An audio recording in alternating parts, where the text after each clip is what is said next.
খাবো। হ্যালো বন্ধুরা, আপনার সবাই কেমন আছো? আশা করি আপনার সবাই ভালোই আছো। তো আজকে আমরা চলে যাচ্ছি একটা ধামাকাদার রেসিপি করতে। তাই আর দেরি না করে আমরা চলে এলাম বাগানে এসে কাঠকুটো কাটা শুরু করে দিলাম।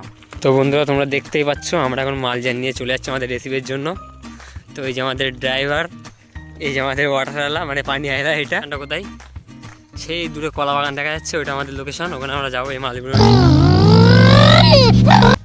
তো বন্ধুগণ, আমরা আমাদের মানজাল নিয়ে আমরা আমাদের লোকেশনে চলে এসেছি। তাই আর দেরি না করে আমাদের মামু বস্তা বেছানো শুরু করে দিল। বস্তা বেছানোর পরে এখানে মশলাগুলো ভালোভাবে সাজিয়ে নিল। তাই আর দেরি না করে আমি লেগে পড়লাম এখানে মুরগিটাকে ফ্রাই করার জন্য আঁশ তৈরি করতে। তো ফাইনালি গাইস, আমাদের আঁশ রেডি। আর আমাদের এখনো অনেক কাজ বাকি, ওই জন্য আমরা তাড়াতাড়ি হাতগুলো ধুয়ে নিচ্ছি। আর তোমরা তো দেখতেই পাচ্ছ আমাদের লোকেশনটা কত সুন্দর। বেশি কথা না বাড়িয়ে আমাদের মামু লেগে পড়লো মুরগিটাকে ভালোভাবে পরিষ্কার করার জন্য।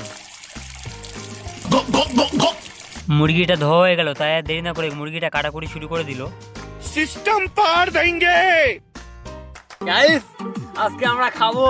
আর বন্ধুরা, যতক্ষণ এই মুরগিটা কাটা হচ্ছে ততক্ষণের মধ্যে তোমরা আমাদের চ্যানেলটিকে সাবস্ক্রাইব করে ভিডিওটাকে লাইক দিয়ে ভিডিওটাকে শেয়ার করে দিন। তো ফাইনালি গাইস, আমাদের মুরগি কাটা কমপ্লিট। তাই আর দেরি না করে মাংসগুলো আমরা ভালোভাবে ফেলে নিচ্ছি, কারণ যাতে মাংসের ভিতরে মশলাগুলো ঢুকে যায়। তারপর আর দেরি না করে আমাদের মামু লেগে পড়লো মশলার প্যাকেটগুলো কাটাকুটি করতে। এই শীতের সময় রোদে ঘাম বেরিয়ে গেল আমাদের মামুর এই মশলার প্যাকেটগুলো কাটতে। তারপর অনেকক্ষণ কারি মেহনত করার পরে আমাদের মামু শেষ বেশ মশলার প্যাকেট কাটা কমপ্লিট করলো। মশলার প্যাকেটগুলো কাটা হয়ে গেলে আর দেরি না করে আমাদের সেই 5 স্টার হোটেল থেকে ভাড়া করে আনা রান্নি লেগে পড়লো তার মশলাগুলো সাজানোর জন্য। রান্নির পাশাপাশি আমাদের মামুটাও একটু সাহায্য করছিল রান্নিকে। তার পাশাপাশি আমাদের রান্নি তো মোটেই থামছে না, তার কাজ সে চালিয়ে যাচ্ছে। বন্ধুরা, তোমরা হাতে সময় নিয়ে ঘড়ি কাটাটাকে বন্ধ করে তোমরা এই সময় নিয়ে দেখতে থাকো এই ভিডিওটা আমাদের রান্নি কিভাবে মুরগিটাকে ফ্রাই করে।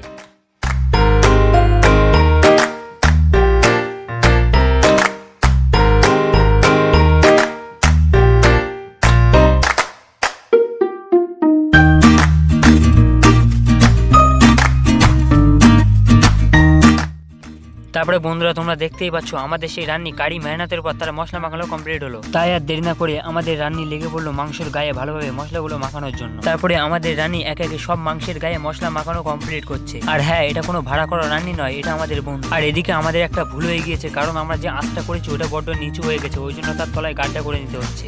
তো ফাইনালি গাইস, আমাদের গর্ত করা কমপ্লিট।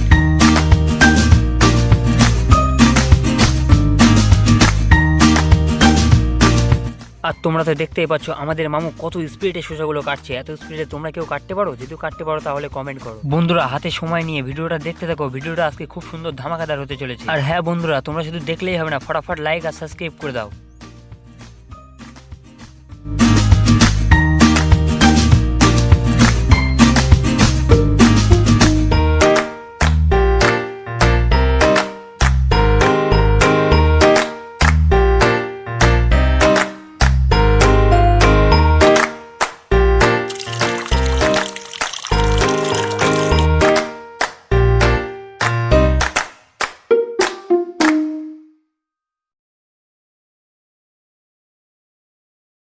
আমাদের সব কাজ কমপ্লিট। তাই আর দেরি না করে আমরা আগুন ধরানো শুরু করে দিলাম আমাদের আঁচের নিচে। তো তোমরা তো দেখতেই পাচ্ছ কত সুন্দরভাবে আগুনটা জ্বলে গেল। তাই আর দেরি না করে রামেশ দা একে একে মাংসগুলো নিয়ে আঁচের উপরে বসানো শুরু করে দিল।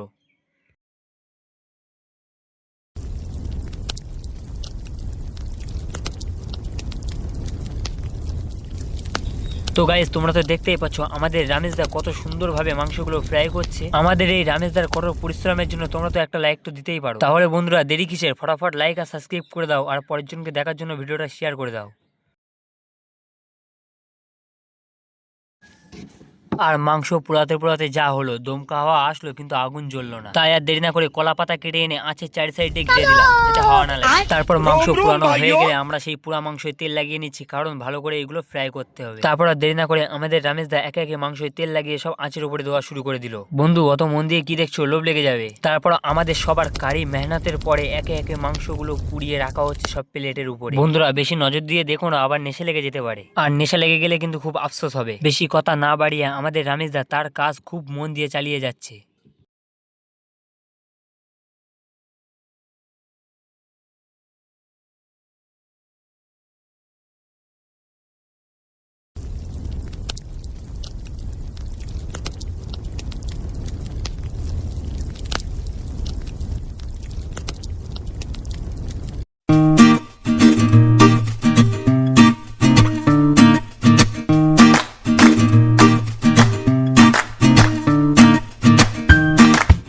গাইস আমাদের মাংস পোড়ানোর কাজ কমপ্লিট হয়ে গেল আর সবাই পাটে পাটে বসে পড়লো মাংসগুলো খাওয়ার জন্য। তাই আর দেরি না করে সবাই শুরু করে দিল মাংসগুলো একটু একটু করে ছিঁড়ে খাওয়া। আর আমাদের মামু তো মাংস পোড়া দেখে আর লোভ সামলাতে পারছিল না, তাই আর দেরি না করে একটা ঠ্যাং তুলে নিল খাওয়ার জন্য। তার সাথে সাথে আমাদের মুখিম বয় খাবো কি খাবো না ভাবতে ভাবতে একটা তুলে নিল। এদিকে আমরা চারজন খাওয়া দাওয়ার কাজ চালিয়ে যাচ্ছি আর একজন ক্যামেরা করে যাচ্ছে। তাই আমি বলি আহারে বেচারা।